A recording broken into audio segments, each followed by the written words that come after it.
Black Compass Media back live. Another one. Shout out to everybody that's out there right now. Everybody's gonna hear this. Tone Bro checking in. Yes, we're here again. We got work content on deck. This is what we do up here at Black Compass Media. I don't even want to go too far with everything. I gotta introduce my homeboy from the Midwest himself, my man. Tone, what's the word? Black Compass Media. It's your boy Cola, the big speaker. Salute the good guy gang. Salute the army. The whole team as well. Listen, we got something real special for y'all. Y'all see the screen. Y'all see the screen, man. Yeah. Midwest Legends is in the building, man. It's going to be a classic episode, man. Well respected. We're going to get a lot of timeline, great dialogue going. With that being said, man. Yeah. None other coming up, man. Y'all know who they is. Two legends in our culture, man. Marvelous, the Marv one, man. Boy, Quest is some great McCody, man. Stop playing. Let's get it, Tone. Right, man. That's right, man. The Dudley boys themselves. Let's get it. Hey, Marv. What up? Quest 313, stand up, man. What's up? Hey, man. You know, usually, man, I don't even really talk to media niggas, man. But because of y'all, I heard there was some discrepancies going around, bro. Let's clean some shit up, man. Yeah.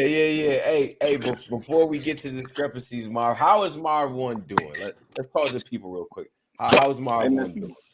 I'm blessed, man. Staying out the way, man. You know, dropping a couple pounds, losing all my hair. You know what I'm saying? Like all the perks of being 41 years old, bro. Right. Adult work. Okay. For sure. And Quest, we wanna extend the same ISO to you, brother. How's everything going for you, bro? I think bro might be frozen. Hey, yo, what's so crazy is the second this shit started, my camera went up. Yeah, I see. Yo, Quest, we go. Yeah, I can see you in the gulag, man. We gonna get right with Marv, man. You know what I'm saying? Shout out to Quest McCody. You know what I mean? He's on the road and stuff like that. So we wanna make sure we get stable pictures for him. But you know, that nigga looked terrifying, didn't he? Yeah, he was. That nigga look scary as hell, boy. It's been held hostage, it look like. But shout out to Quest McCody. Shout out to whole Detroit. Make sure y'all all get up in here because we do have things to talk about. Now, Cola, we was backstage. There's a perfect way to set this off because there were conversations being had. It's important to revisit history. It's important. As battle rap curators, this is what we have to do. You understand? So I want to get to the but hold on. Before we get to that, hold up, because he did just pull up. I gotta introduce one of the guys as well. It's probably, I would say, as far as battle rap, this modern day battle rap goes, he was a part of this shit when it was getting kicked off. For me personally, I gotta extend my respects as well. It's the one and only Midwest Miles in the building. Man, respectfully, my God. Yeah, boy, Miles, there you go. Yeah. Marv, you hear me? I'm sorry, y'all. I gotta get my dog named him Lemonade. Look what a minute made. Yeah. All that. Hey, Miles, how you doing, bro? Before we get everything started, man, how you doing? Let the people know what's up. I ain't got no complaints, man. I'm chilling. You hear me? I was out there in Charlotte for the Summer Madness. I'm gonna probably be in Atlanta for the Geechee Moot. You know what I'm saying? I came out and checked everything out. I'm doing good though. You hear me? Good. Glad to hear it. And we definitely got Quest back too. Quest salute, big salute as well. Yo, I'm back, man. Listen, man. Yeah. This Canadian service, man, it ain't for me, dog. Like I don't know what's going on. You know, they opened the borders up. They was like, hey, yo, you niggas can leave the country. So I'm out here. The stupid. First off, nigga, I'm in Toronto. Nigga, if I told y'all why I was in Toronto, y'all would be like, nigga, I'm here for a Jack Harlow concert, nigga. Oh, what? Yeah, must be nice. Must be nice. Nah, man. I love Jack Harlow, though. Let me stop. Nah, man, Jack Harlow dope, man. My little cousin, Black Jordan, he's the band director and the drummer for his tour or whatever. So I popped out to kind of fuck with him.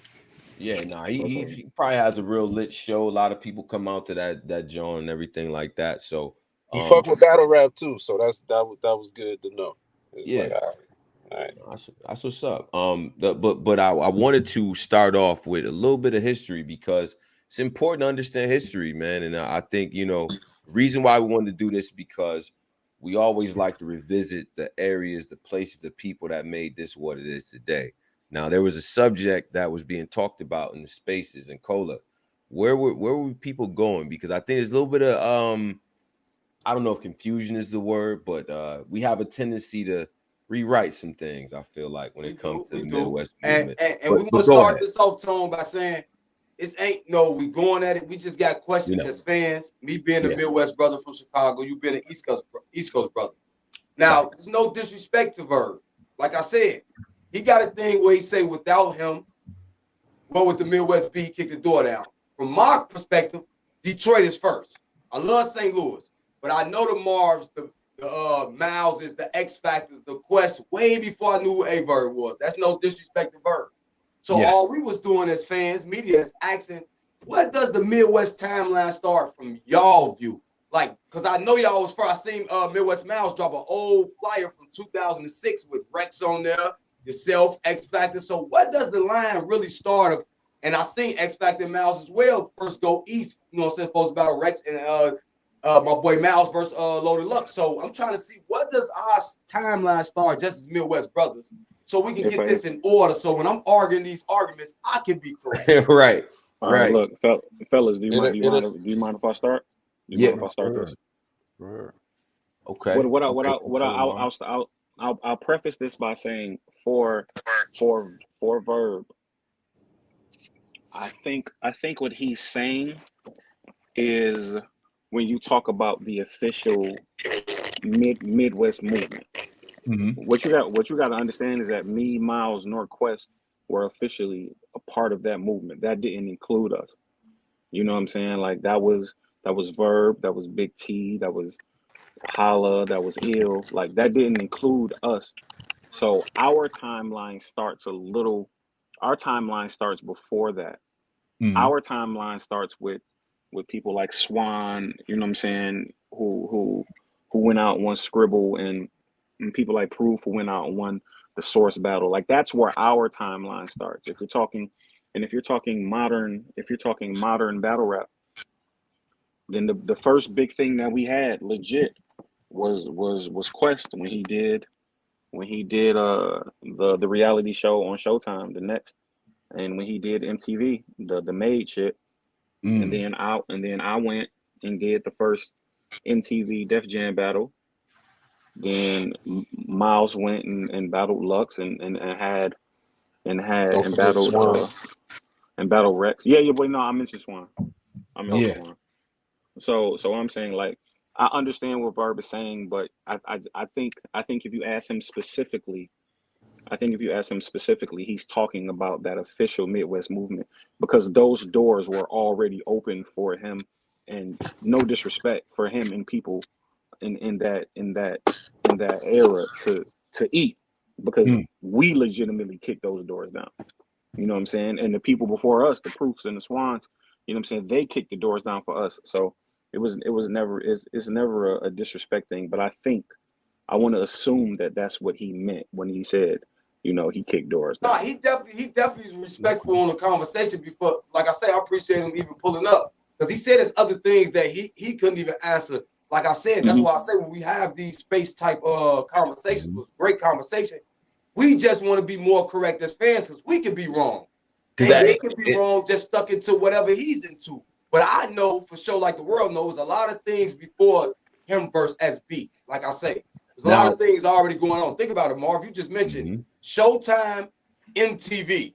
Like, that's two of the biggest platforms, especially at that time. That's huge. Like, just for people not even knowing. That's huge for what Quest did and as yourself. You see what I'm saying? And like I say, rest in peace, Big Proof.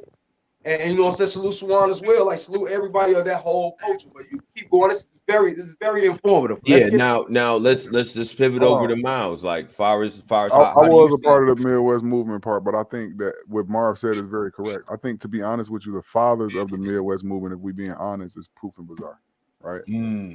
This is just me being honest. And then you have to add O in there, and I'm gonna tell you why, because I was a part of everything. What I feel like with Verb is my nigga, man. I'm gonna keep it 100. Verb turned it up. Like, you know, when Rasheed Wallace went to the Pistons, it was just like a different type of game. I remember Verb, me and Verb talking on the phone, and Verb attitude was very like, we got to kind of, it's numbers. We need numbers. Because I remember when me and Verts, we talked about the battle before we had the battle. You know what I mean? But before that, but what even started all of that was Bizarre and Proof. But Proof laid a lot of the groundwork being in the field too, though, because he was a battle rapper. Let's be honest, right? Proof gave us the confidence to even attempt anything like that. Like, I mean, just me being, when I talk about how great P was, but P and Bizarre was the fathers of the Midwest movement. And then you move over to the next step. I don't like to forget about O from Street Status, because the me and Verb battle, this is when Swag, what was the guy name that had Swag, yep. He was doing stuff, but nigga that hit the lottery. They didn't really want to pay us. They really wasn't fucking with the Midwest. But I remember when they turned it down, we called them with the battle at first. And I remember Verb saying, fuck that, we're gonna do it ourselves. He said, I'm gonna make a call. And he called O. And O said he would pay us. I don't know how they worked out the other business. It was a long time ago. But I remember Verb saying, Verb was the one that made it feel, because I remember thinking to myself, like, Smack ain't gonna come to the Midwest. So it was amazing that he threw that off. But all of that groundwork started with Proof. You had Proof and Bizarre. And then you got, like you said, Marv and Quest. To be honest, I don't mean to like interject on what Marv was saying, but Marv and Quest started it out because I could turn on my Comcast cable and see Marv and Quest doing 2-on-2 battles before it was even a thing. And it's really, but I remember, if you thought at that time, I was so into rap at that time, if we talked about battle rap from where I'm from, you talked about Marv 1 and Quest. And let's not forget, Marv 1 had the Eminem battle on the 8 Mile. These are things that came around that kind of changed a lot of history, right? We like, the thing that I don't like about it is, like, we don't give the flowers to the people that like that really started it. Like I said, Quest was on national TV. Quest also showed the little girl how to rap on MTV, like he said. Like, he was already doing, they had movies, they was already doing it, but the internet wasn't around like it is now to see just how big Marvin Quest was. But I could turn on my TV and go to On Demand and watch Marvin Quest. I still watch the I'm a beat your ass battle, right? Like, they was tag teaming a dude. This is iconic for me, right? Like, super pause. Whoa, I've been drinking. Hold on. You gotta fucking relax. It was a 2-on-2 battle, but the guy, it was everybody chill. Marvin Quest, and it was everybody relax. Dude, he didn't have a partner, but so, like I said, that was big, but that's what even started the whole thing. But Bizarre, like I said, when P passed away, Bizarre, a lot of that weight fell on Bizarre, right? Bizarre was able to kind of spend his own money to kind of put us in there, but again, we got tapes from the original Midwest movement when Proof and Bizarre and them was bringing us into an office building and putting the table between us and betting money, and we was betting money and we was battling. Them was but through that battle came Nims, Fuck Your Life, Scar Child. You got to remember, a lot of people dating a lot. Shit, man, he brought Mook down here. Murder Mook, Preacher Man. Swan was in that battle. It was a lot of guys. Like, Dayton was in there. Like I said, it was a lot of guys, and I think that, like, a lot of that movement we got to include. That's what kind of put us out to the style of rap that was going on. But it's 3 people. I say, like I said, it started with Proof and Bizarre, and then I always add O in there because that first event for Smack, O paid for it. You know what I'm saying? So, and then after O, I did the Chicago versus Detroit thing, and that was with people, the big homies, just putting in money and being able to do it. I took a lot of flack for that shit, man, for doing that. You know what I mean? Right. But just the idea that we can even do it in the Midwest, bringing Smack here, because we always would go there. And so, like I said, Verb had a big hand, and then you enter Verb, and then you enter Calico, then you enter X Factor with the Remedy thing. You got Remedy, you got Juicilla, you got a lot of people.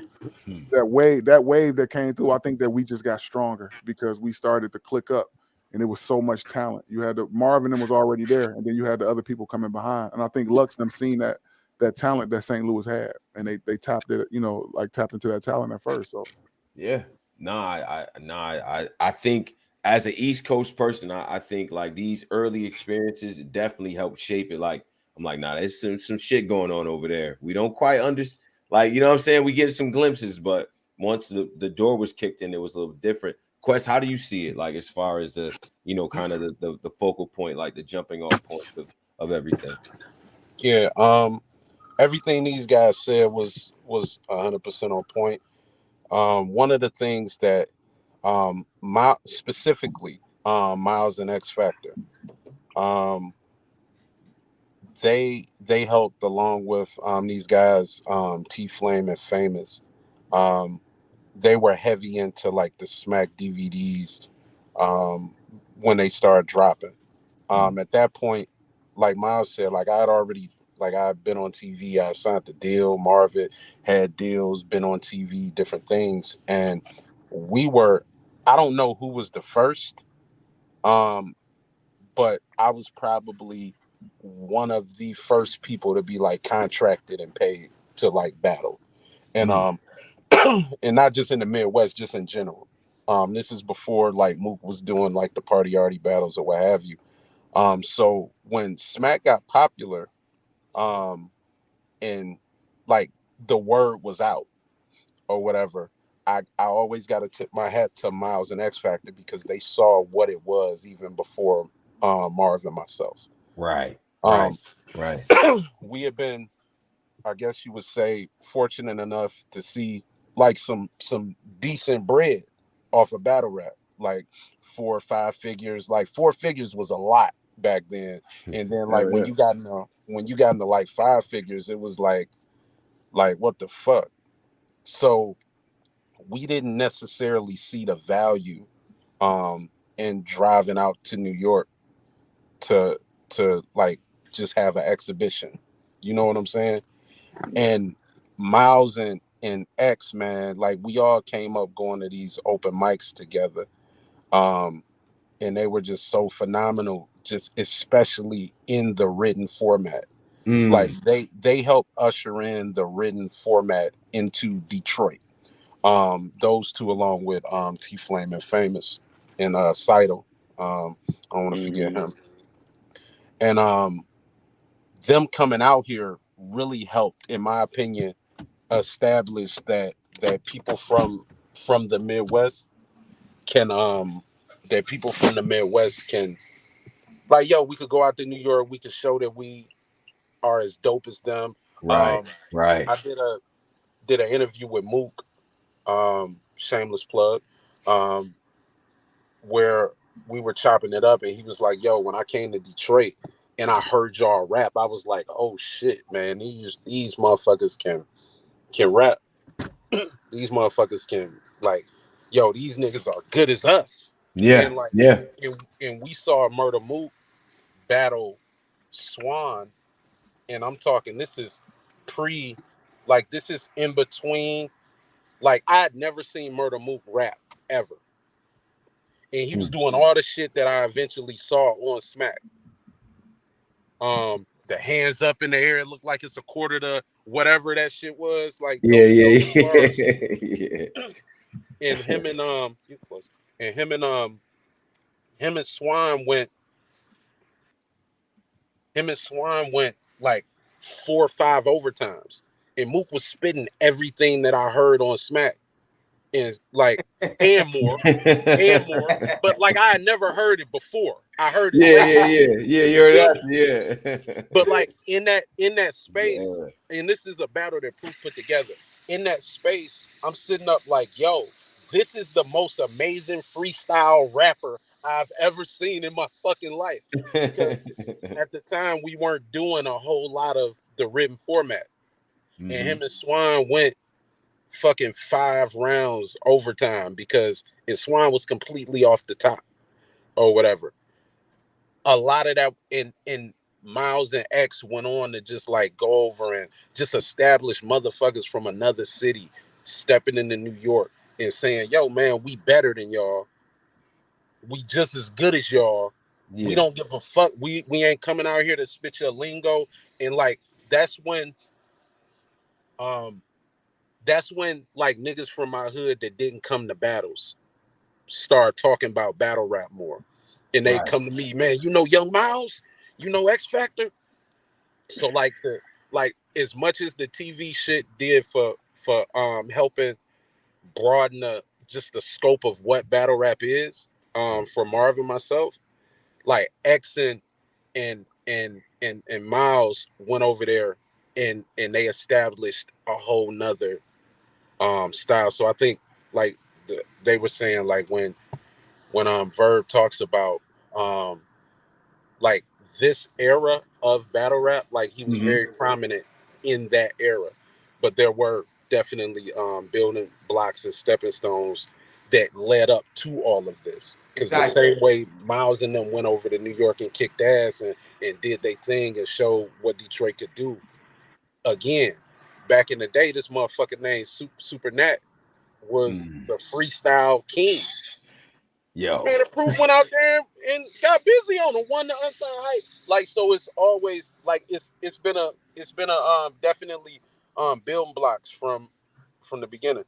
Yeah, no, I think that's dope, and this type of history is stuff that we need to understand, and just like being in the moment, because like Detroit hip hop, mainstream hip hop has always been, it's always been a thing, and it's always been, lyricists and legends like it, but they always had a respect for the battle rap scene, right?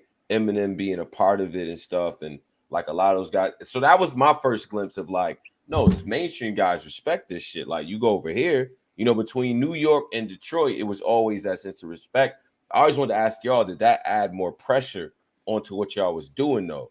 It wasn't no Because respect it was when I like, these guys is already stamped over here. They hated us out there, bro. Yeah, nigga, and I hated I remember them. getting off the Respectfully. plane, going to the hotel, and people we be checking into the hotel. Fuck you, man. I'm like, bro, we just checking in. I'm new to this. I'm from Michigan. I don't know what's going on. I got people with me and shit. They looking at me like, what's going on? It wasn't. I told somebody when we was in Charlotte, because I was getting a lot of love in Charlotte. My homeboy said, man, you getting a lot of love. I said, that shit wasn't always like this. This some new shit. We used to go out there. We used to go out there, man, and it'll be like, man, fuck these niggas, and that go for everybody. Like I remember, like we would just to tell you how far back this go. Like, it's footage of a 13-year-old Calico, like just rapping at those battles that we're talking about. I got that footage too. And when you think about shit, it's online. Like, he went by MVP. Sure. When you think about just where things went and all those, like, we were out in Charlotte, man, and JC came up to Miles and he was like, what'd he say to you? He said, you found me. He Yeah, said, he's like, yo, you found me. I made You the put call me in for my, him. you found me. And then you think about the cleans, like just the involvement. The one thing that just like we've always held our hat on is we push forward whoever's hot from here. Like Cal's first battles was at my shop. Like, I was taking Cal to clubs so we could battle. JC with Miles. Shit, man. Clean's first like grind time battle, like Clean's first out of town battle. Like, I took him to. We went to Chicago. Miles had Animal House. Like, so we Proof kids, and that's what Proof did for us, man. Proof would leave the Grammys and come and host open mic that paid $100 to the winner. Busy like, too.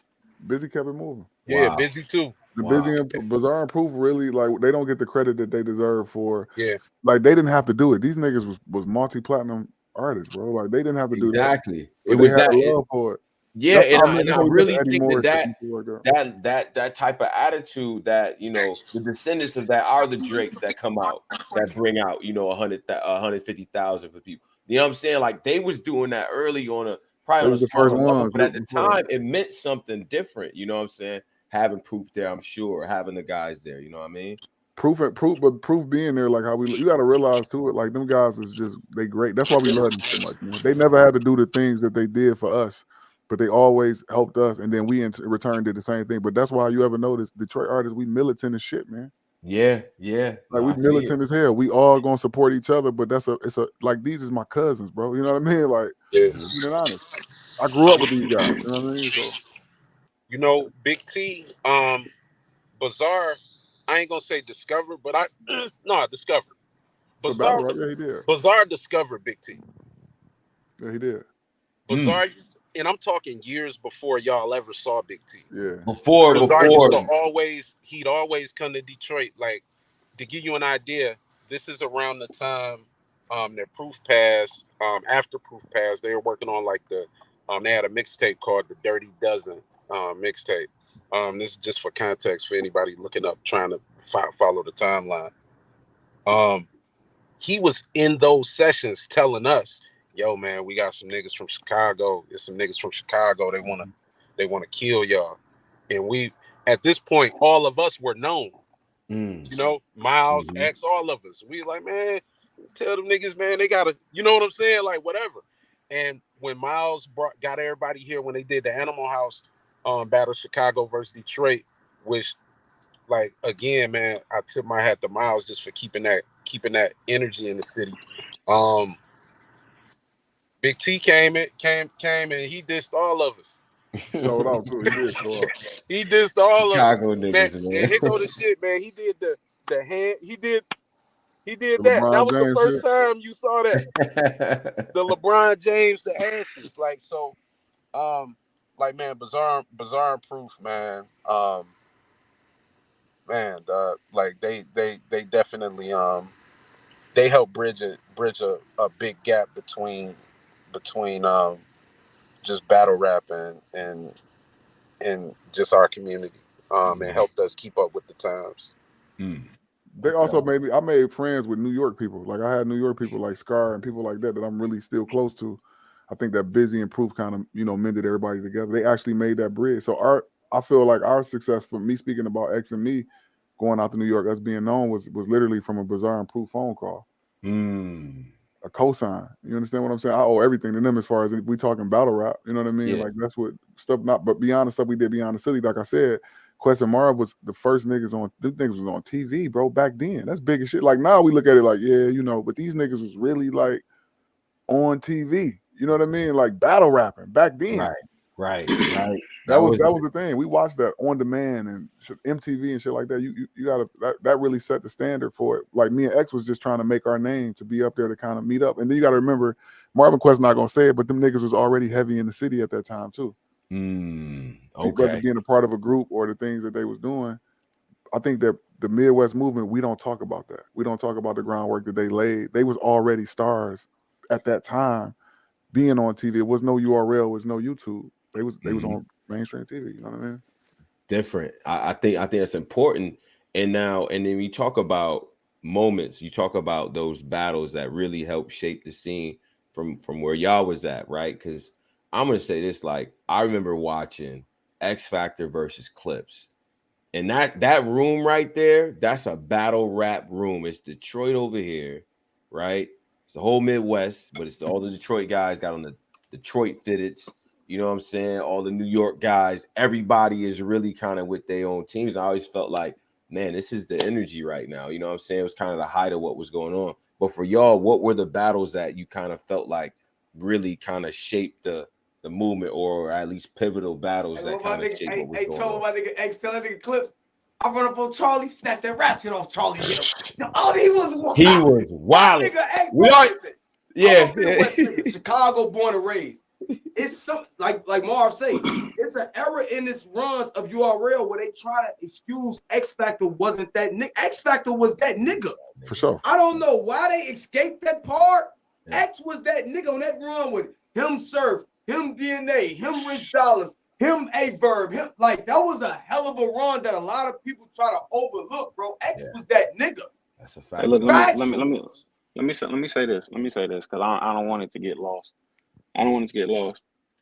Although the Midwest thing was really good, it was really cool. I want niggas to know that Michigan, as a state, saved battle rap. Saved battle rap. When nobody was Saved watching, battle for rap. sure. 100%. Let's keep it 100%. Let's keep it a whole beam. 100%. Michigan saved battle rap. It's a lot. There are a lot of things. There are a lot of things that they try to keep out. They do try to keep out that Miles caught the very first body bag in URL history. Caught the very first 30 in URL history. Beat the dog shit out of Rich. Dog shit out of Rich. Niggas try to act like X Factor wasn't the scariest nigga in battle rap for 2-3 years. Niggas were scared to stand in front of him. Niggas try to act like me and Quest didn't. Go ahead, bro. Niggas try to act like me and Quest didn't take something that wasn't that in its original stages wasn't ever seen like it was something that was going to be accepted by us. And when I say us, I mean people of us. That's why, you know what I'm saying? That's why we're the greatest. Niggas gonna act like I wasn't the first nigga in HD on URL. Niggas gonna try to act like me and Tez wasn't the first battle that niggas had to pay for. Niggas gonna try to act like Clean wasn't really the most electrifying shit in battle rap. Niggas gonna try to act like on URL. Niggas gonna try to act like Ill Will didn't go out there and win the tournament. Niggas gonna try to act like Snow didn't go out there and win the tournament. Niggas gonna try to act like JC didn't go out there and win the tournament. Niggas gonna try to niggas is gonna try to act like nigga I wasn't on Total Slaughter. Niggas is gonna try to act like Mac Myron wasn't in that house. Niggas is gonna like Mac Myron isn't in the house now. Niggas is gonna try like I'm saying. I love battle rap as a culture, and I love what the Midwest stood for. But I want to keep. I want niggas to know that there is some separation. You know what I'm saying? And it was us. It was legit us. Whether before URL. Look, it was us. It was legit us. Now you know what I'm saying. Whether you talking about J Rail, whether you talking about City, whether you talking like look. It was us. It was the state of Michigan who bred the most killers. Niggas gonna try to act like New York did it, and that's because New York is bigger per capita. Niggas is gonna try to act like the West Coast did it, but the West Coast had 2-3 niggas and everybody rapped exactly the same. Let's keep it a whole fucking bean, nigga. It was us. It was legit. It wasn't no smack at the time, neither. We was the first battle rappers to form a league and make it and go viral. We was on World Star. The Animal shit was on World Star. Niggas can say these niggas that motherfucking Midwest history, man. Yeah, they talking that. Y'all got me in my back. I've been telling these niggas the Midwest made battle rap pop, nigga. Without the Midwest, this shit wouldn't be making no money. It wouldn't be as entertaining. Talk that shit, Marv. I'm just saying, like, and you know, I'm just saying, like, I'm not even a nigga who really talks like this in public. It usually don't bother me. But there are some things that I do feel like niggas have really, really selective memory. You know what I'm saying? Niggas have really selective memory about what happens. Like niggas is very weird because I feel like you can ask 5 different people. You can ask 5 different people who the greatest is from my area, and they'll give you 5 different answers. It's very rare anywhere else. And this is a comment that I wanted Victor Moan. Very important comment you making here. None of the Detroit guys sound or rap alike either. Yes, very important. Very important. For as much talent that comes out of Detroit, the one thing that I would say, and it rings true, you gotta have your own style, bro. It just don't work. You know what the key factor is? What we've learned. We were the first niggas to ever have personality in battle rap. Other niggas just rap. They rapped really well. Mook rapped really well. Lux raps really well. But like, nigga, you could put like, that's why all the super rap niggas, it's very difficult to be the nigga from Michigan. It's very difficult to be the nigga from Detroit. Like niggas, it's a lot of niggas who can get up there and out rappers. Maybe not Quest, you know what I'm saying? Because Quest rap for real. There's a lot of niggas, they can out rap the rest of us. You know what I'm saying? But at the end of the day, like I'm gonna connect with a crowd more than you ever will. That's why niggas like Ice still are thriving out here. It's a lot of niggas who can get up there and technically out rap Ice. But it don't matter once that crowd laugh at you or once they look at you different. And everybody from Michigan does that. Everybody from Michigan has that. You know what I'm saying? Right. Like legit. Right. Like that's the thing. Look, bro, it's so many niggas. I think Clean is the perfect example. Clean is the prototypical Detroit battle nigga, in my opinion. Talk about it. You know what I'm saying? He is by far the most perfect embodiment. He's the nigga with the personality. He is a nigga who nobody will ever question about his credibility. And if he wants to, he can out rap most niggas. If he deems it necessary, he can. But like another thing that was said is when Quest said that we all support whoever we deem is next. That's a real thing because all of us have open door policies. Whatever you need from me next, nigga, let me know. When I had my time, niggas was like, Marv, you the guy. Whatever you need. When Quest had his time, we was all like, Quest, you the guy. When Miles had his time, we all stopped. We stopped. We was like, oh, it's Miles. It's Miles, bro. We done. We don't have to do nothing else. When X had his time, we was like, oh shit, nigga, my little niggas is not, and I say little niggas not in a disrespectful way, but I'm saying like, oh shit, my niggas is running. And it was whatever you never heard about a nigga from the city or a nigga from the state ever disrespecting or talking shit about another nigga from here, because we knew that there were so few spots. There were so few spots for us. There were so few spots for us to even be heard. You know what I'm saying? That it was like, yo, once they listen to one of us, they listen to all of us. So Right. go shine, my nigga. Right. Go shine. I just want niggas to get. It's something in the water here, for sure. It's something in the water here for sure. Nigga, Michigan breeds the best battle rappers. I don't stutter with that, and I'm saying that with no bias. I'm saying that with no bias. I'll take a 10 from here. I'll take a 10 from here and go against any 10 in the world. You would take a 10 from Detroit and go against anybody in the world. Anybody in the fucking world. Not Yo, question. I say this. Not even I take a 10, but on every level, every tier you could think of battle rap. If you just take 5 from every tier, say if you have 4 tiers of battle rap, we got like that top 5. That's gonna be the only fight. Because at top 5, yo, these are who you deem to be the greatest. These people are gonna hold their weight no matter what. You're gonna have classic battles. As far as being deep, pause with talent, like bruh, like when I say we got, if we talk about myself, Marv, Miles, Cal, Clean, JC, Mac Myron, you go into the J Rails, you go into the Piranhas, you go into the Times, you go into M City, you go like I don't want to keep naming names because somebody gonna be mad that I didn't say their name. But what I'm saying is, if you put 20, like 10, yeah, for sure, I'm with Marv. And if you go any further past 10, we are mopping the floor with niggas, dog. But it comes from a space where, like, yo, man, all these other places, and no offense, man, it's how they do it. I know how New York is. Everybody want to be the king or what have you. But then you got certain battlers that they've never had that throne because it been one or two niggas sitting there and they tearing each other down or whatever. But like again, like Marv said, man, we've always been supportive, and because all the shit was happening somewhere else, we were forced, like early on, we all travel independently. Like Marv will go and do his thing around the country. I'll go and do my thing around the country, and then we'll come home and we'll battle each other. And that's why, like, in the modern age where people are, where, you know, YouTube is going, the apps are going, you don't see many battles like with Michigan on Michigan because, like, man, we too busy, like we done did that. Trying You know to kill what I'm them saying? motherfuckers. That's how we learn. Yeah.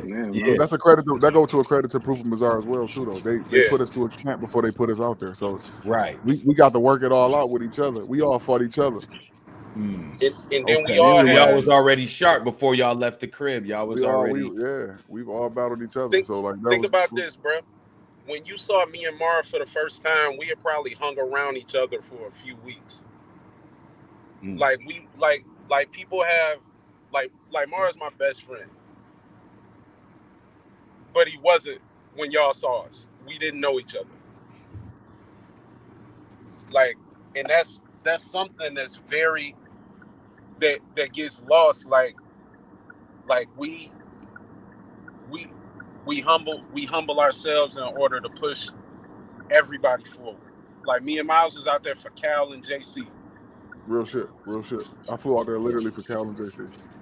Like, not for the cameras, not for the nothing. We was for the night before. You good? What's up? Like, more so with Cal than necessarily JC, but we still spoke to him. But like Cal is like literally like our young dog. Like we, again, bro, nigga, I used to take Cal as a 15-year-old boy to adult clubs to kill niggas, dog. Like, and those things get those things, because they're not on camera. Sometimes they get missed. But man, Cal, like the same way what Marv feels in regards to clean. I feel the same way about Cal. Cal embodies a Detroit nigga rapping in a battle, not a battle rapper. You know what I'm saying? And all of our styles, they had to be unique because you couldn't show up rapping like Marv won and think you was about to win. You couldn't show up rapping like niggas did, X bro. Factor and think you can win. Did, and I'll say this. Miles was the first person, and I've never even told Miles this, man. Miles battled a guy from Detroit. His name is Killer Khan. And Miles was the first person that I saw that had the theatrics like down, like in between where everybody going crazy. Like he, you know, getting hyped, looking left and right, selling the fact that he's kicking this motherfucker's ass, man. And creating those personas, doing the diss records and setting it off. Like they were setting it off. Like what we were doing, we show up, or I speak for myself, I show up to whatever city you were at, whether they having a tournament or niggas outside, niggas on the block, niggas after a show, and I just kick everybody ass or kick niggas ass and be like, yeah, bitch, it's Detroit. And I go back home. Like, and that's what it was. Miles and X, like, literally took the show on the road, and were influential, even in the like, who were they gonna battle? Like the hottest battles were like, yeah, we had the Solomons in Math battle. I was crazy. Party Artie, the Mook and Young Hot was kind of one-sided in my opinion. Like, and then when URL came along, like if you look at the first Summer Madness, like the Midwest was heavy on those cards. Like the Midwest was, it's a fact. They needed somebody to battle.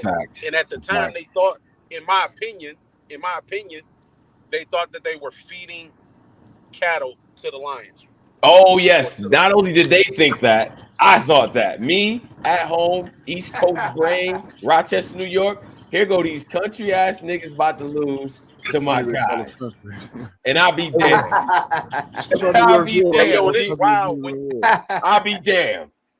Like, you know, when you call a nigga from Detroit country, like we be baffled what y'all talking about, because like I know Chicago is a little more like I done been through Chicago. It's a little more yeah, I'm city country, G. I'm city country. Yeah, you're right, Quest. I'm from. I'll be in Chicago probably 11 times. I say all type of just country shit. Yeah, I do. But like city Detroit, country, man. Like Detroit, like we're very, very articulate. We're very, like, we pay attention to how we, like, so that always threw me off.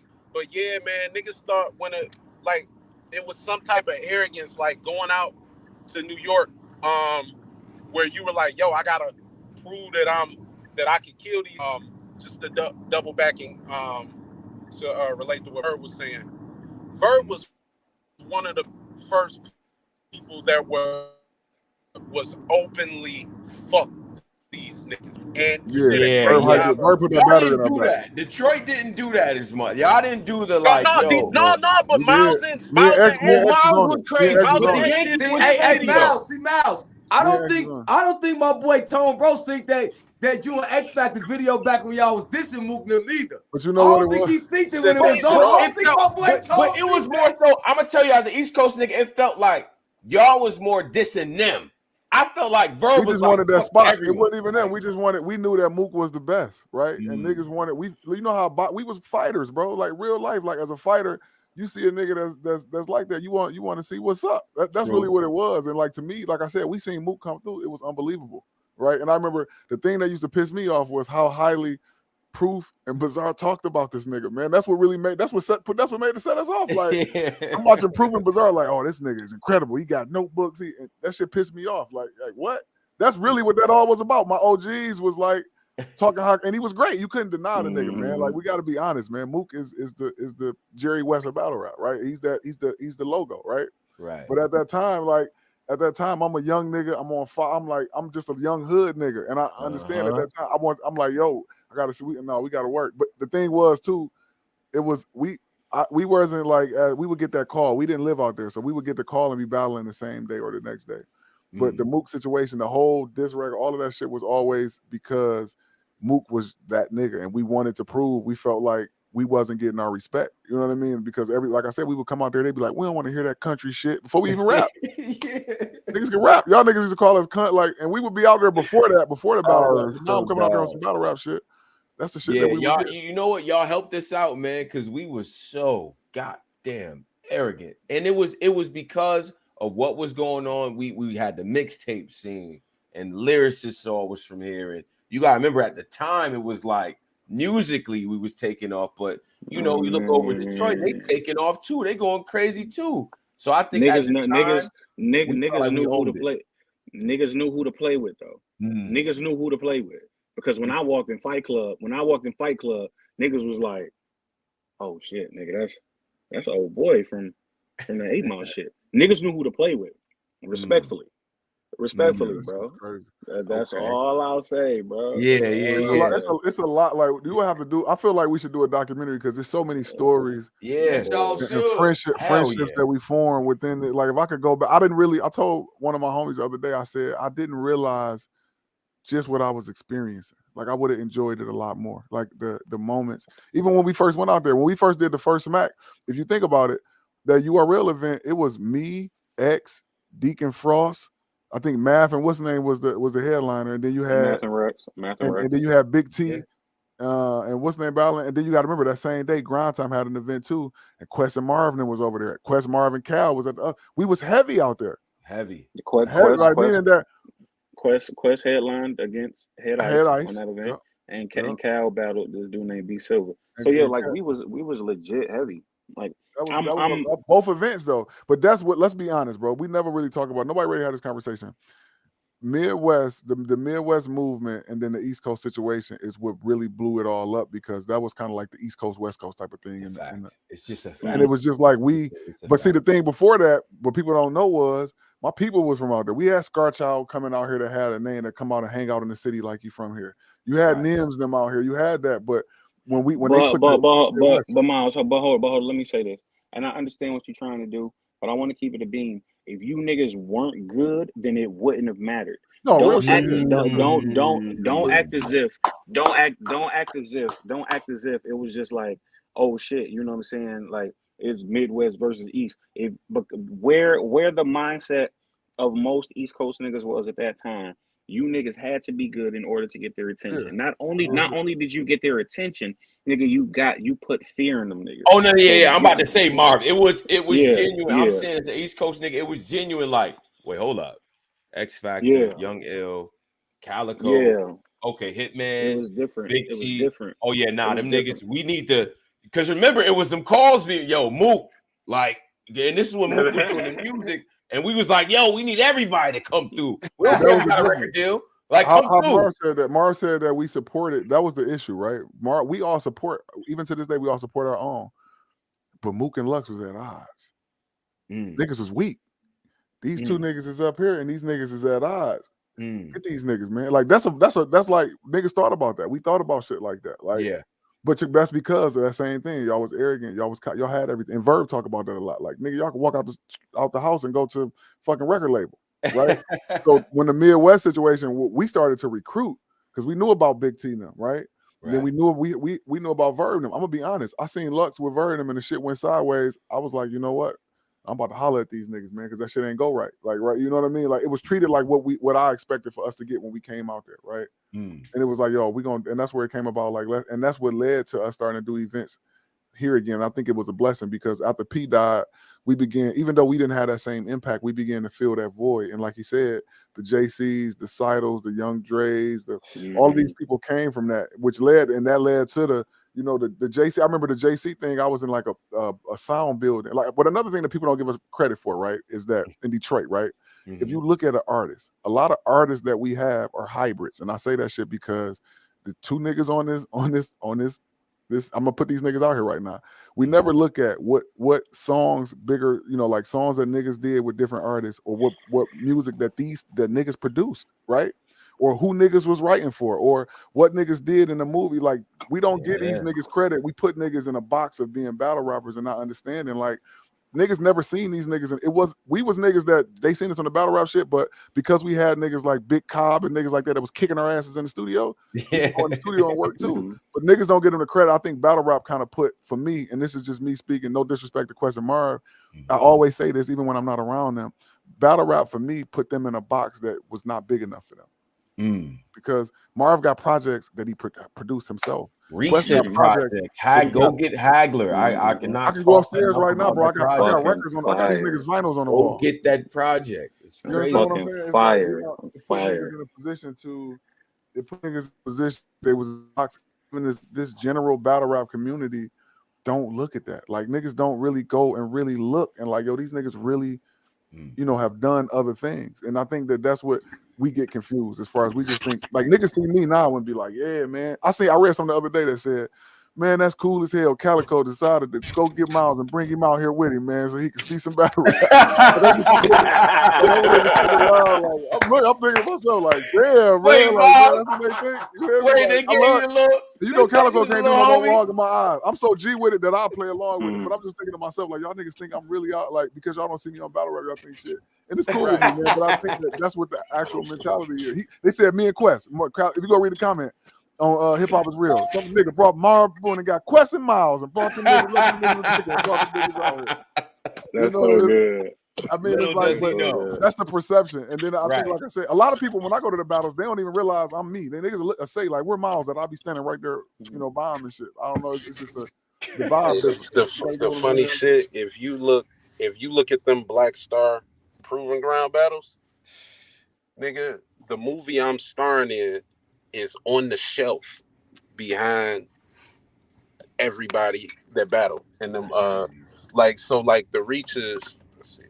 the reaches is something like we've always been, whether it's like we've always just been involved with other shit, whether it's Miles with business ventures, Marv with his production and his writing or what have you. But it always came back, like, just to making sure, like, the art was good, man. We all took part and took responsibility in throwing events and doing things, and shit, providing, like, tutelage, bro. Like as little as just like, yo, you could come over my house and kick it, or Miles, yo, I'm gonna rent out this club for all y'all to battle. And there are so many names that might not have reached, but I did want to. I wanted to give us just that timeline. Like, we had the hip hop shop here in Detroit in the 90s, like before we were like out and about and out here doing our thing, where Bizarre, Eminem, Conniva, Swifty McVeigh, The Nine, all the D12, they met. The Ebony Showcase where Royce met. And that went on into a space called the Lush Lounge, where we all kind of linked up, and we would go and we would rock every Wednesday, and that's kind of how we sharpened our sword, because we were rapping with the greatest rappers in the world. Like, while a lot of people be like, yo, like Cassidy wasn't an influence to me, like in battle rap. I thought Cassidy was dope, so I won't take that away from him. Right. But when it came down to battle rap and actually just rapping, just being a dope MC, dog, man, we had the best rappers in the world every single Wednesday. It was nothing I heard anywhere else that was better than Guilty Simpson, Fat Five, the Super MC, Mo Dirty, Hostile, Yo Uno, King Gordy, the Double A, the list, Obi Trice, like the list, Elzai, Swan, like the list goes on and on. Man. So by the time we were traveling, like, man, we didn't we didn't care. Yeah. It was like, already there. We already been trained. That was P and Bizarre though. Proof and Bizarre put us through. I remember Wednesday nights, man. Like we would go to the Lush, and I remember that's what you talked about on Wednesday. We going to the Lush. You had to figure out what you was gonna wear. Yeah. I really missed them days, but I remember going to the Lush, and I didn't know. And Guilty Simpson walked out. I remember it was a feeling I got, bro. Like what the fuck? Like it was just like we can't explain. Like bro, when I tell you, it was like. Fat Five, and then you get the house shoes seal. I remember the first time I got the house shoes seal of approval, I damn near cried real tears because I worked so hard for it every week. I would have a verse every week, but I was going in there, like I said, if a King Gordy would go in there and move it, like it was just like seeing Guilty Simpson. I never experienced that for me. Like Quest said, like Cassidy was dope, but I got to see Guilty Simpson. You understand what I'm saying? I got to see niggas like that walk up and just change a whole vibe of a whole room, but it was like a concert. Niggas would just stand there and watch. I want to ask y'all because my man Primo put this question here, not to get off topic, but have any of y'all ever worked with the late Jay Dilla? It's a good question, Primo. I came very, very close. I think Quest might have been slated to be on this album too. We were doing we got called to do he did an album called Welcome to Detroit, and he was doing a sequel called Welcome Back to Detroit. And I know I got called to do it, but then something happened. Then he got sick. Yeah. And then I was speaking to him. I was speaking to him through my man House Shoes, and we were talking about doing some work, but then you know life happens, and so I don't think any of us ever actually worked, but I think we all were slated to work with him. Yeah, I was in LA working with High Tech and Bizarre, and and Dilla was out there. I think he had like a partner with like Common or some shit. And when I was young though, like I'm in LA for the first time, and it's like 05. Yeah, I'm working with like High Tech and Bizarre in a minute, so I didn't get a chance to make it over to because I had to leave back out. But I didn't get a chance to make it to go see Dilla. But like that, I'm gonna tell y'all something funny as hell, man. Not to get off subject. My daughter is 7, man. She's in love with hip hop. My oldest daughter is too. She's 15. But my 7-year-old, I'm watching her fall in love with music and fall in love with hip hop every day. And then this week we introduced her to Slum Village and Jay Dilla. It was how was that? How's he take to man, it? I've been smiling, bro, just to see her like, like she go to bed now, it's Slum Village playing. You know what I'm saying? It's something like that's people don't understand. Like my youngest daughter really, really loves music, man. Like she's sitting in the studio. Like she literally would sit in the studio, play the piano and do stuff like that. But she's falling in love with hip hop. Like I'm watching it happen. And it's a beautiful thing, but I think that that's how great to me. I know like Jay Dilla music just make me feel good, man, and to watch her kind of get that feeling from it, it's so beautiful, bro. It's a really beautiful thing. Super dope. Sonically, it does put you in a good place. Like, I want to ask y'all all three. I want to ask all three. I want to get answers from all three of y'all. Now, as far as great albums, great projects from that come from Detroit, like as far as what would you say is the most like important album as far as like if you wanted to tell somebody about Detroit, what album would you give them? I can't name one, bro. It's too much talent, bro. I'll give you 5. Okay. I mean, I can't name one, bro. Like it's because my whole upbringing is based around like I love Detroit music. I got playlists, but I can literally ride in the car for I don't know how long and listen to Detroit music. I can give you one.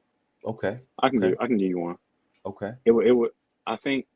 But before I give you one, I want to say when I'm talking about it's so many lanes. Whether you're talking about the Rock Bottom album, whether you're talking about the Street Lord album, whether you're talking about the Cheddar Boys album, we're talking about Juan. Whether you're talking about Guilty, whether you're talking about Devil's Night, the D12 album, whether you're talking about First Eminem album. But for me, when you talk about the Detroit album, because it changed the landscape for me, it would be Slum Village, Fantastic Volume 2. I think Volume 2 was different. Volume 2 was wild, bro. And it was the album that, in my personal opinion, the album was so good that Tribe Called Quest literally became Slum Village on their next couple albums. You know what I'm saying? So Volume 2, it would be Volume 2 for me. Volume 2, okay. Fantastic Volume 2.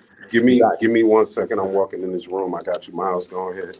I'm gonna be honest. I ain't saying this because Marv on here. This wasn't even an album. It was a mixtape that changed me as a rapper. Wow. Right. It was the first Fat Killers mixtape.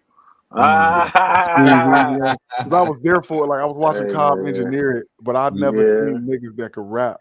You had these niggas were so like, listen, Marv here now, so Marv gonna play it. He gonna play it humble and shit, right? But you see Marv, listen, you had Marv, you had Fat Father, you had Shimmy Bango, and you had King. Like King Gordy, I'm gonna be honest with y'all. I'm gonna say this, and I say this a lot of times. King Gordy is overall my favorite Detroit artist ever. Like when I say artist, listen to what I'm saying. Listen to what I say. Artist. Okay. Like King Gordy is the complete package. He'll out rap the rapper, and the nigga can harmonize. He can, to me personally, and then he could be talking about some crazy shit. I can rap some King Gordy shit. I go to church and go and get in trouble for. But these niggas had 4 niggas, bro. Like listen to me, bro. And I remember they had the Breathe Easy. So I remember when I first heard it, the Breathe Easy song, I just didn't feel right. Like it's no way. And I didn't hear them. Marvin don't know this. I didn't hear them together at first. Like I didn't meet them together. I was working with Proof and Bizarre, and Ivy had moved the studio out to like Romulus at his mom's house or something. And they played Bizarre played a record, like a pork chop record or something with the Fat. And the first time I ever heard of the Fat Killer. And I was like, wait, these niggas can rap. When I first got around the niggas, I knew about Marv because we would hear about Marv and shit. But when I first heard the Fat Killers as a collective, I said, that's the most dangerous fucking group. You hear me?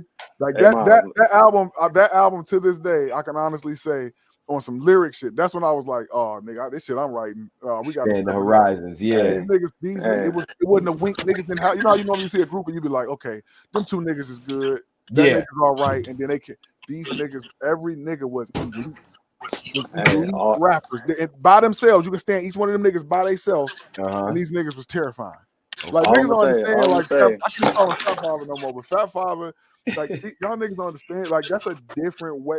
4 niggas like that put together, terrifying. I was a motherfucker in my day. That's all I'm gonna say. I was a motherfucker, boy. I was a motherfucker. Yeah. I was a motherfucker in my day. I'll say Go ahead, Quest. Yeah.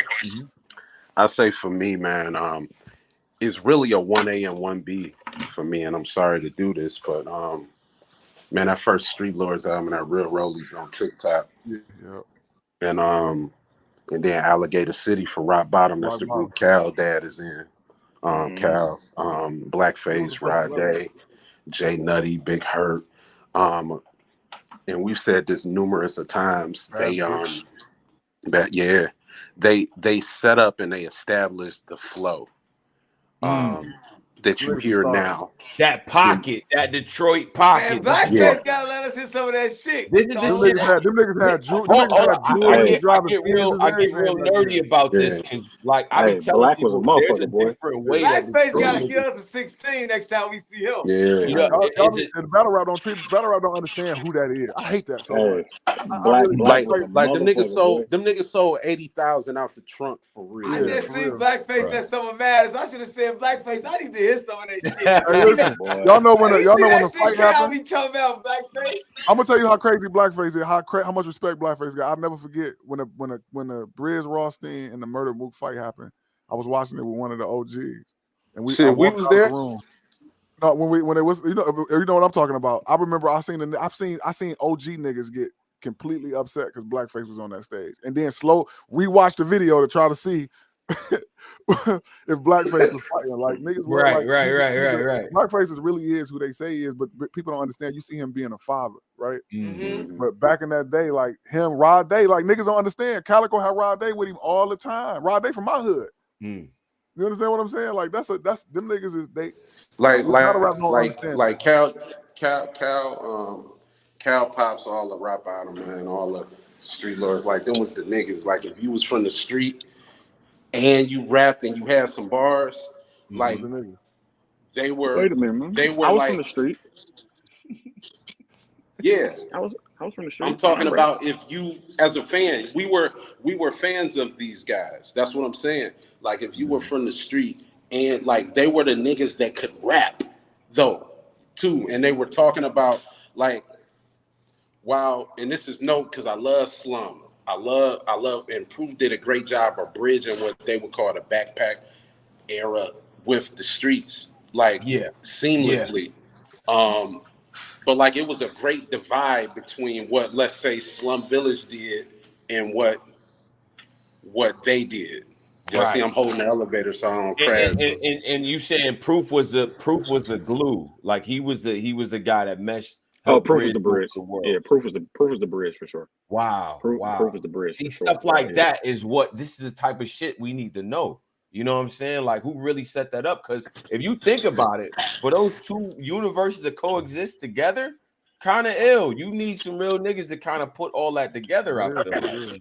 But see, the biggest misconception for me is that the music was so different. They were both talking about the exact same thing. It was just that the landscape. It was just that the landscape that they choose to express it on was different. So the beats were different. Yeah, so that's all it was. But they were both talking about the exact same thing. Maybe not to the extent that the other one was talking, because like Street Lords, Cheddar Boys, Rock Bottom, they were definitely more. I don't want to say like thug type shit, but they definitely had a harder edge. But Slum talked about the exact same shit. Like, you talking about fucking bitches, getting money, looking fly, big chains, big cars. Like, they was talking about the exact same thing. They just did it on a different sound bit. You know what I'm saying? Mm-hmm. That was always the biggest misconception. Like, I remember, like, niggas used to talk like, oh man, that backpack shit, and I'd be like, yo, I just saw Dilla in a strip club in a mink coat throwing $20,000, man. Throwing $20,000, bro. Yeah, like, legit. Just saw this nigga, bro. Just saw this nigga in the Escalade, nigga, with his name on a bitch that say Dilla-Lade, nigga. Like, we're supposed to say Escalade. Like, I know this, bro. Like, it's the same thing, bro. Like, he got the same Cardis you got on, bro.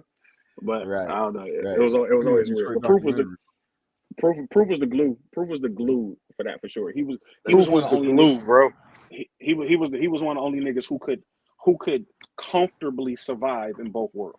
Be comfortable with that. He could comfortably survive in both worlds. That's valuable. Like, that. You know what that is? That's Fab Five Freddy. That's like these type of guys like that that help create that scene where he could be at the punk show, he could go to the rap show, you know what I'm saying, and be accepted in all these different worlds. And it's like, this will help bring the culture together. That's ill. And I didn't know that. The biggest thing for us, like Quest touched on it earlier, but it was like, I could literally look on TV and see this nigga at the Grammys. And on Wednesday, nigga, he would be next to me, nigga, at this open mic, nigga, drinking a Corona with grenadine in it. And it made us feel like, oh, this isn't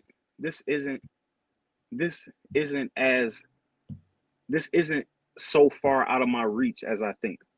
Right. You know what I'm saying? Like, yo, this is really attainable. This is really attainable. And that meant a lot to us, because, nigga, there was no reason for us to get starstruck. There was no reason for us to act as if. There was no reason for us to act like we didn't belong where we wanted to go. You know what I'm saying? Like, that's a real thing. That's why, nigga, that's why niggas can always. They know when we walk in the building. They know when niggas from Detroit walk in a building. Nigga, we was going to them battle rap events not giving a fuck, bro. What's gonna happen? You know what I'm saying? Like, we felt we was Gucci. Like, what? Like, my nigga, like my big homie went to the Grammys. What your big homie do? Different. The funny shit. This is how crazy it was, bro. Like, because you got to keep in mind again, like I said, man, Cassidy was dope, but like, we had these rappers that we saw every week, and like, you know, we didn't come up in an era where there were battle rappers to admire. Everybody was a op. Like, it wasn't nobody to learn from outside of the Proofs, the ourselves, the older MCs in the city, things like that. So, like, to the point that, man, the first time when we took Cal out, when Cal battled B Silver, I remember being mad at Cal because he took a picture with Head Ice. Oh, I remember that. I do remember that. I was furious. I remember I laughed at some Head Ice said. I did Quest hit me like, man, what the fuck? Get it together. I'm like, man, don't be taking no pictures with these niggas. Fuck these niggas. It was like Snoop bigging up Puffy and them, like, with the Snoop big them up and shit. I need y'all to watch that Hip Hop Is Real then with Head Ice, because he just mentioned something about Calico Used to call himself Lil Ice or something. I don't know. This what Head Ice said. He just said this now. I ain't never heard that. I hate the luck story. I still look online when they tell that luck story. He just said this, Tone. Yeah. And then I say, hey, Cal, hold on, let me clear this up real quick. I'm gonna have to hit the wolf clear up. this up real quick. Hit the wolf up, man. The wolf say Cal. Hey, yo, Cal didn't run up on him like, oh, shit, you're Head Ice. Let me take a picture. Somebody was taking pictures, and Cal went like this with Head Ice. And I was like, nigga, don't be taking no pictures with these niggas.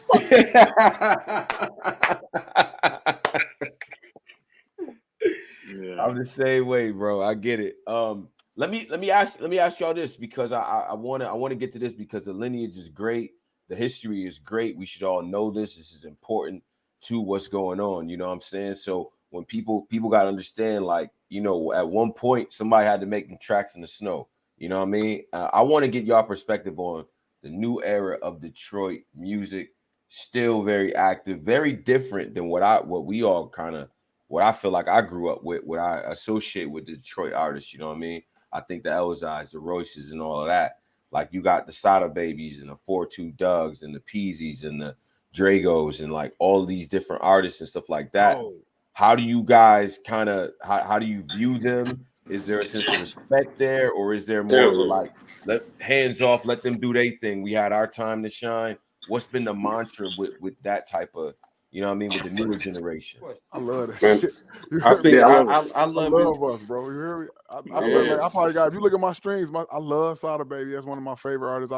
4-2 Doug, they don't give him lyrically the credit that he deserves, but we got to be honest there. T Gray, like, I love these niggas, man. Like, they us. I can't say I never listen. If you think we playing, ask anybody that ever seen us in the club. There's certain records you can play in the club to this day, and we act a certain way. It's culture. We gonna support niggas to steal from that city. Like, nigga, I play these niggas. I don't listen to the mainstream shit. Like, I listen to these niggas. I'm gonna keep it real. If I turn my phone around, that's the shit I listen to. Right. You know, I was telling Marv the night before last, for whatever reason, I was at a Jack Harlow concert, and I was just say you're a Jack Harlow fan, bro. There's nothing wrong with being a Jack Harlow fan. I was at a Jack Harlow concert.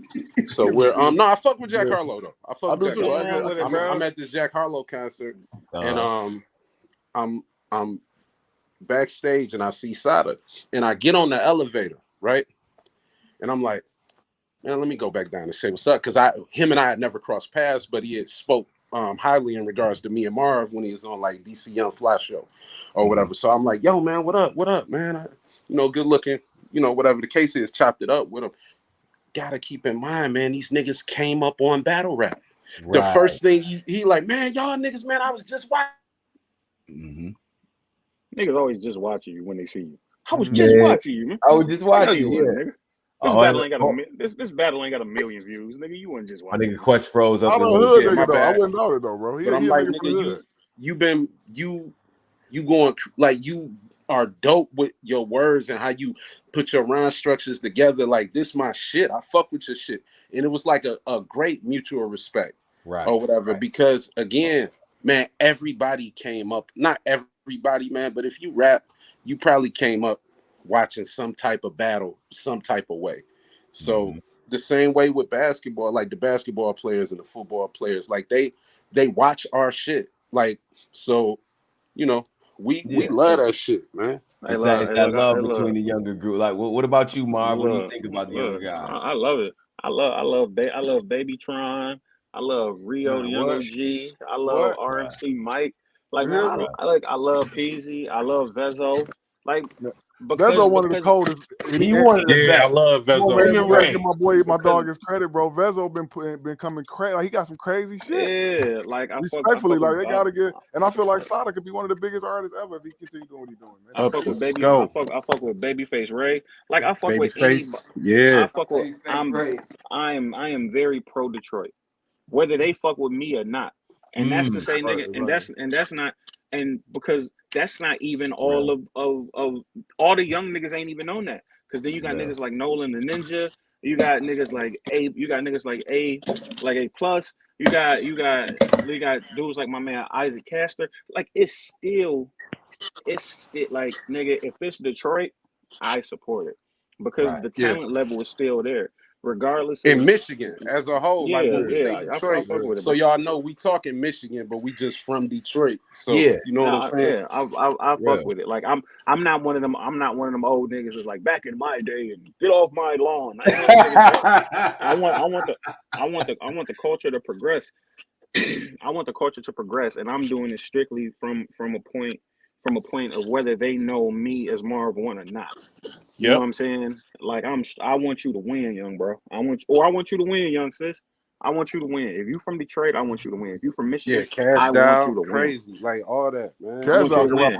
Rocky Bad, like man, like I want you to Days win. Low shit, bro. It's the Days Low wave going. We got to be honest. Days Low is responsible Days for a lot Low of music. birthed a lot of people. If we being real, we got to be honest, bro. That melody, that style of Days style been in the game. That was that wave. He just had a whole wave of just her they style. They did her style like how they did Ace Hood style, like how everybody kind of definitely style. And how they did twerk style in battle rap. It's the same thing. It's the same way. It's the same way. It's the same way they won't give Big Sean his credit for the way that a lot of niggas rap. Like respectfully, bro. We're not this confident and full of ourselves for no reason. You know what I'm saying? Like, nigga, we can teach you how to do it. Like this is the best place to learn how to rap. We technically are the best rappers, bro. Like, so in battle rap, it only makes sense that we would be the same way. Right. Totally. Hey, gentlemen, I've appreciated this. I've learned a lot.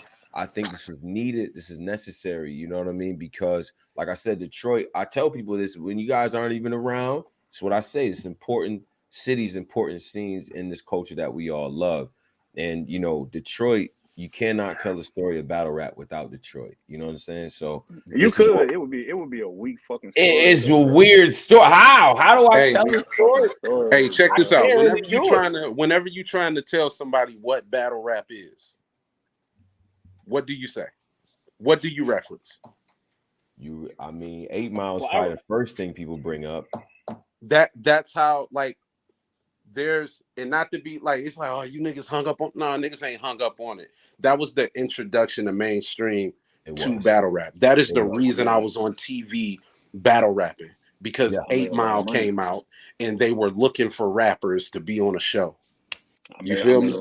I made a lot of money off 8 Mile. Respect 8 Mile. I made a lot of motherfucking money off that. You understand me? Yeah. Hey, gentlemen. Like I said, man, I appreciate all of this. And what I'm gonna do now is I'm gonna give y'all each an ISO screen. Y'all can talk to the fans. Hold on.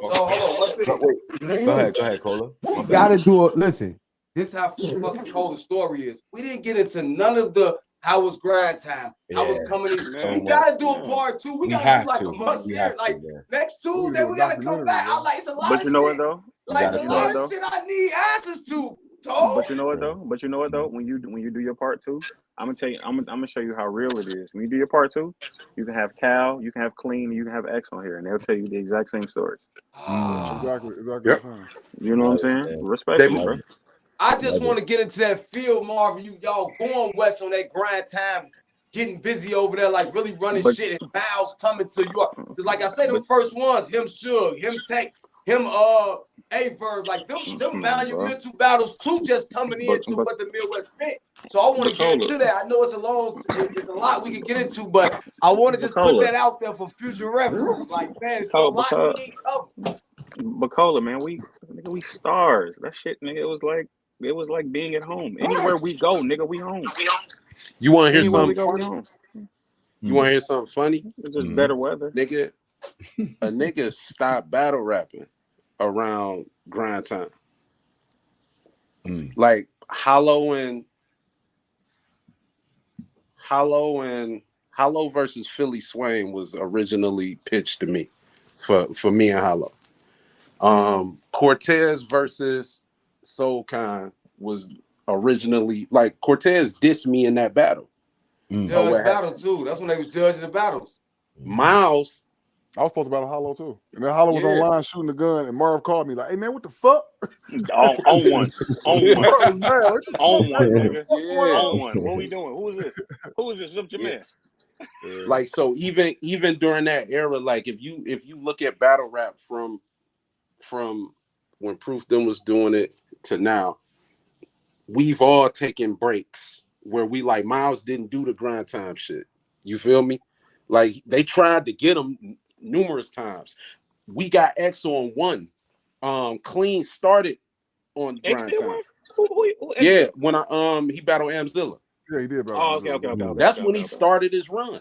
But that was after that was the start of that run. That's crazy. Yep. That was Yeah. the start. I remember that verse. was the I start remember of the like, run. Oh, whoa. this shit, man. And he did like that. He went from there and just went. Yep, it was over. That shit was over. that was a run, bro.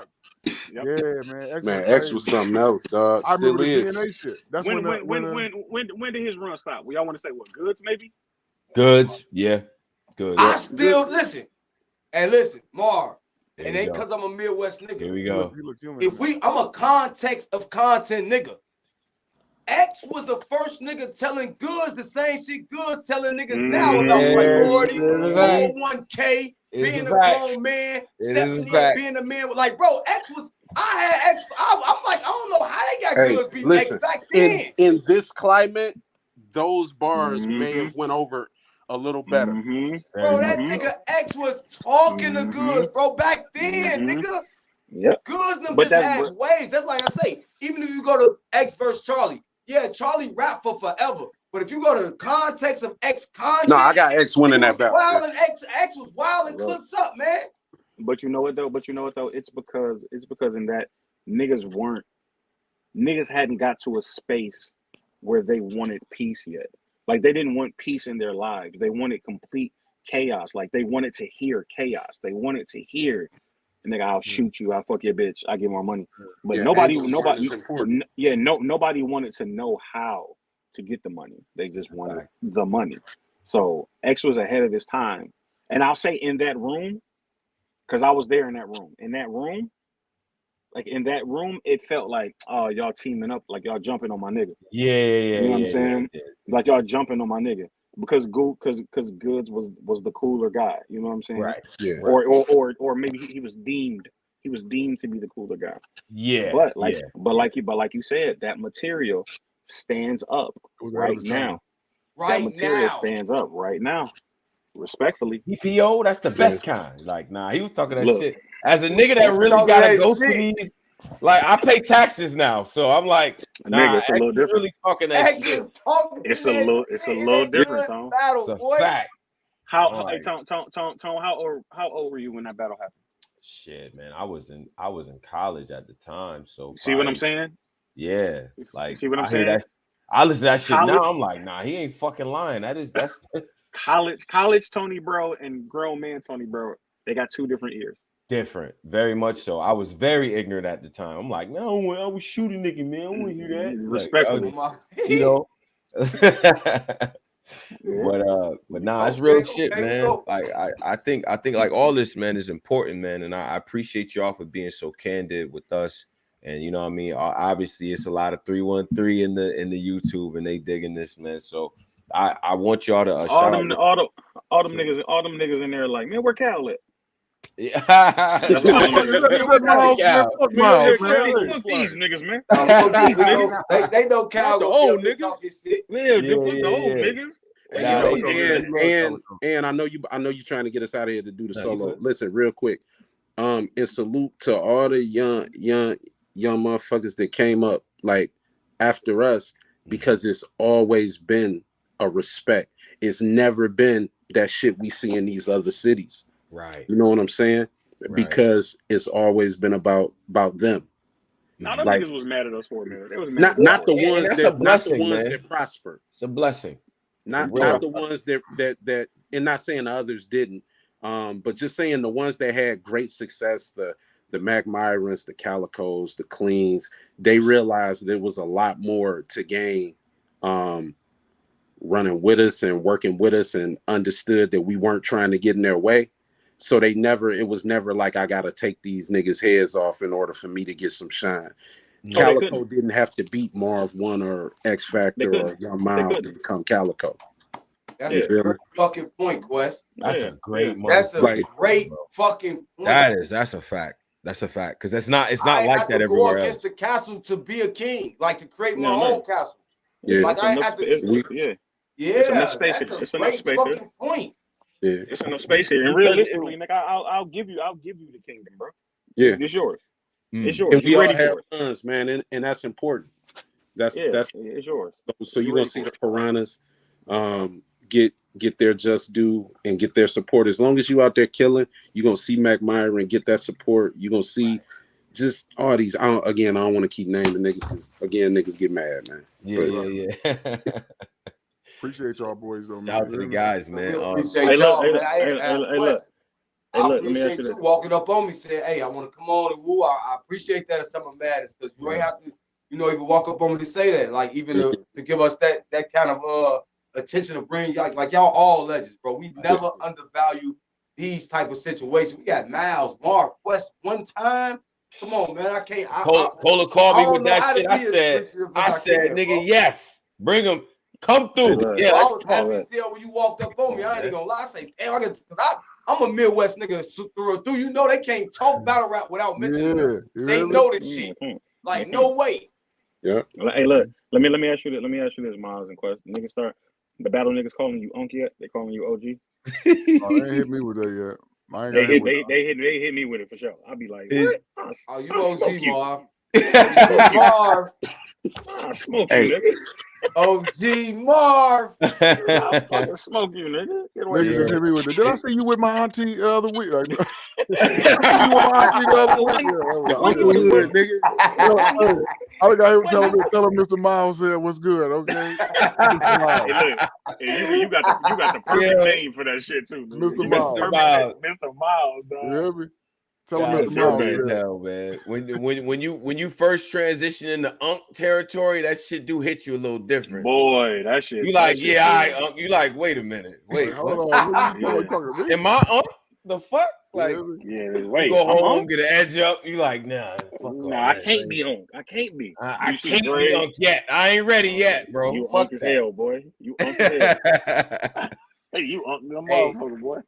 Before each of y'all go, I'm gonna give y'all an ISO. We gonna start with Marv, then go to Miles in the quest, and y'all can tell the fans who y'all want to tell them. Then we out. All right. It's on you, Marv. Hey, look. I was gonna make this about everybody else, but I never do this. I never make it about myself. I want you niggas to know that for the past 2-3 years, I've been murdering anything that stands in front of me. I have quite possibly the ugliest body of the year, and I'm not talking about my own. I'm talking about in battle rap. And you know what I'm saying? I am smoking shit on every platform. I want you niggas to know. I want all the battle rappers who watch this to know, as long as your pen still work, you can still do this, bro. Respectfully, I'm in my early 40s, and we still running. I'm still smoking shit, bro. It's a league out here that owe me $50,000 because, you know what I'm saying, that was 2 years ago. I just want y'all niggas to know, boy, talent doesn't die. You know what I'm saying? And I appreciate the story and the come up that, you know what I'm saying, I had, and everybody in my city and state that pushes me to still be good. And, you know, I love all y'all dearly. You know, open door policy, open phone policy. And shouts to our girls too. We didn't mention any of our girls. We didn't mention C Bree, we didn't mention D Hall, we didn't mention Fahrenheit, we didn't mention Desire. We got Queen Kinesis on the come up. Like we lit. Michigan is a motherfucker, boy. It's a motherfucker. Respectfully, salute. Oh, go grab my music too. It's everywhere, you bums. No doubt. And man, y'all know y'all my niggas because I am a Chicago nigga, but y'all know I'm a Michigan Wolverine fan. That's been my team. So y'all already know this shit got me fired up. Like, I'm talking crazy tomorrow. Like, yeah, Big Blue. Hey, they know what's going on, man. Hey, Miles, it's on you, bro. It's on you. No, man, I say what up to everybody. You know me, as far as the battle rap, I'm in and out, man. You know, like definitely I still enjoy what I do, but I like to see my people. You know, I watch and then still kind of show up and do. You know what I mean? What it's gonna take, Miles? What it's gonna take? What it's gonna take to get you back? What it's gonna take, man? It's gonna take a battle in Detroit. I'm battling. If it's a battle in Detroit, I'll do it. They bring a Detroit battle, I'm coming. You know, I'll be there and I'll battle. But you know, right now a lot of stuff too, like we said with the business, man. I've been able to put a lot of my people on, man, and they make, you know, to change their lives in different ways and make them believe that they're able to do some things, for themselves and being able to show them that it's another way to do certain things. And man, talk about what it is, Miles. We've been doing that with logistics, man. So I had a trucking company, but I also own a dispatch company. And a lot of people don't know that, man. I'm self-taught as far as like coding. I wasn't a computer dude. Wow. I self-taught. So I learned how to, deal with a lot of numbers, like analyzing data. I'm self-taught with a lot of that stuff. And so I just moved into the logistics industry and developed the software. Wow. But I'm also putting on like a lot of my homies is starting cousins, people that got felonies, they starting dispatch companies and we helping them start trucking companies, but their lives are changing, their family lives are changing. And a lot of this is being done from home. And I'm showing them how to actually conduct businesses and write off tax stuff and learning the other sides of business, which we never got taught. You know what I mean? Which is for me, man, I feel like my purpose has been always wanted to be to help my community in a way that I can find to do it. And I kind of found a way to kind of change these. I got a driver, man.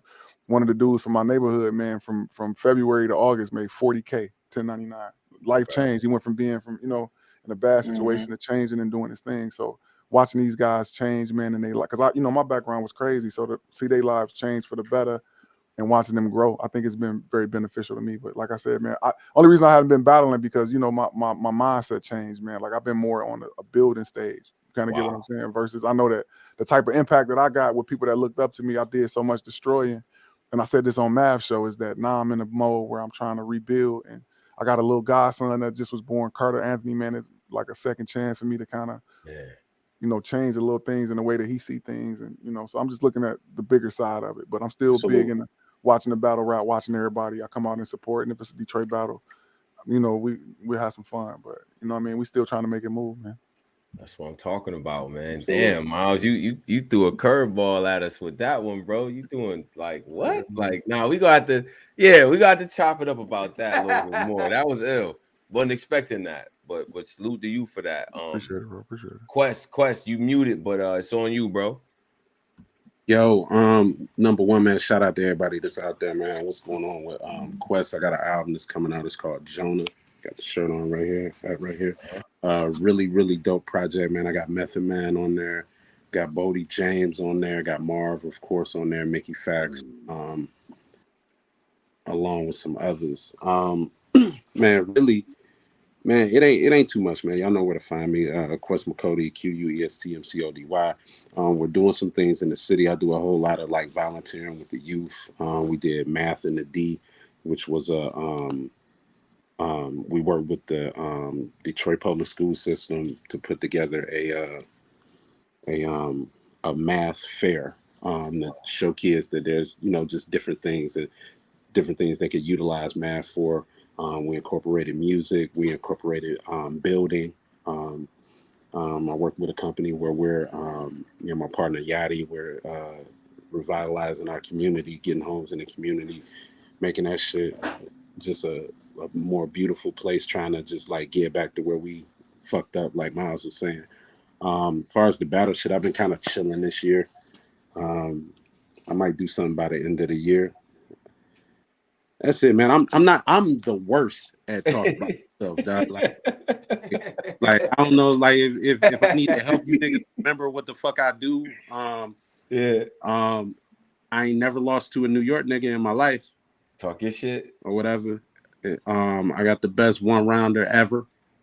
Shout out to Young Ill and T-Rex, but I just think if you hold the rounds against me in daylights, that's a tough fight.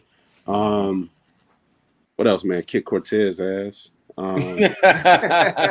know what? I ain't gonna do that to my homie. Hey, I kick Cortez ass too. Nah, man. Really, man, I got a website, questmcody.com. I'm not really putting my music on the streaming platforms too crazy right now. I'm doing direct to consumer. So if y'all go to questmcody.com, subscribe, and I hit y'all up. I'll let y'all know what's popping, man. I want to thank y'all too for keeping us involved, man. Keeping us old niggas' names, keeping our feet out the grave, nigga. Thank you. Hey, listen, it's history. It's our history. If we don't talk about it, if we don't preserve it right, they ain't gonna do it for us. You know that. Indeed. So, and I think that's important too, bro. Like real quick, like just the history of battle rap in general it's very, very important that you don't skip none of it.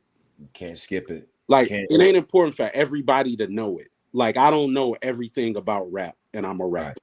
You know, but like there should be outlets like this one that can document and preserve our history, because if YouTube go out of business, what the fuck y'all got? Exactly. And this is the museum. We got backups, we got audio, we got, you know, cloud storage and all that, because when everything is done 20 years from now and all we left with is the grainy videos and all that, this shit right here, the Detroit story tonight will be told and preserved. You understand?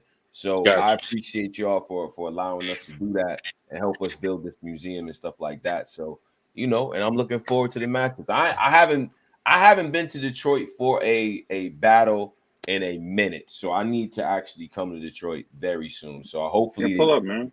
It's something that we can be outside for. But only time Miles battle is when we throwing one. So yeah, so that's the only way. I gotta hit Miles up, like, yeah, Miles, man, I got a bag. We got a bag for you, man. We finally found somebody. We finally and as soon as you do that, hit Black Compass, because we outside. Man, that's a fact. It's on, man. Miles might sponsor the battle now. Right. Miles getting too much money to battle. Yeah, now. I was gonna say, like, hey, Miles, man, you want to battle? Like, nigga, roll a little bit of cold. He like, I'm broke, baby. You know what I'm saying? I'm broke, baby. I'm broke. Really? Hey, yo, man, I gotta go, man. I love y'all, man. Thank you so much. Love you, my boy. I'll see y'all this weekend. Much love, much love. Hey, Marv, Miles, you already know, man. Big salute, brothers. All right, my boy. Thank you for having us, bro. No doubt, man. No doubt, man. Salute to the whole 313. Salute the Marv. Salute the Quest. Salute the Midwest Miles. I hope y'all understand what just took place here. That was monumental. You know what I'm saying? And definitely we'll have a part 2 to that. You know what I mean? Because like I said, I think, you know, this history is important for us to understand, like, because it'd be little nuggets that we might even forget about how certain things wouldn't have happened if certain things didn't happen. Like, y'all heard the story about even Loaded Lux and Miles. Like, they was there, you know what I'm saying? They came through. It was on some like, yo, last minute, I was drinking, whatever. But that's how you get the battle at Black Star. You know what I'm saying? For real. These little sync ups, like everything like that. That you heard the Big T story with Bizarre. These are the type of stories that, you know, I don't know about y'all, but when I'm watching the old hip hop docs and you got like, you looking at vintage, like first tour, like they did the first tour with Public Enemy and LL Cool J and Beastie Boys and the shit that they was going up against, and you know how little things here and there for them trying to find a restaurant, to, you know, getting stopped by the cops and stuff. That stuff all matters to me, bro. Like, this is what it is. This is our history. This is us. This is what we got to celebrate. So I'm gonna jump off the soapbox. Midwest man, you know what I'm saying? Midwest guy. This is different for you. It hit different, right? Listen, this hit different. This is a special moment for me. I ain't gonna lie to you. Rosenberg Raw. If you saw this, it's time. You know what I'm talking about? Well, you know what we discussed. I ain't gotta say no more. It's time, bro. If you watch this, Rose, it's time. Let's get froze. Let's get it. I'm letting you know right now. So I ain't gonna lie to you, man. Like I said again, just like you say, college days, watching the Marvs, watching the Quest McCody's, watching the Miles, watching the X Factor, watching Clean come up, and all of the Calicos, all these people from Detroit. Just that small piece of history, only in an hour time, gave us down to 3 hours of ways we could go from. Exactly. All of them is inside of one story, but they all got separate stories as well, Tarwin. It's to make a dynamic. Like, it's just time for this shit to be super dark. We need a timeline that really just, we could go see. We need a museum for this shit. It's time for a battle rap museum, bro. We need that. You know what I'm saying? It's time for a museum.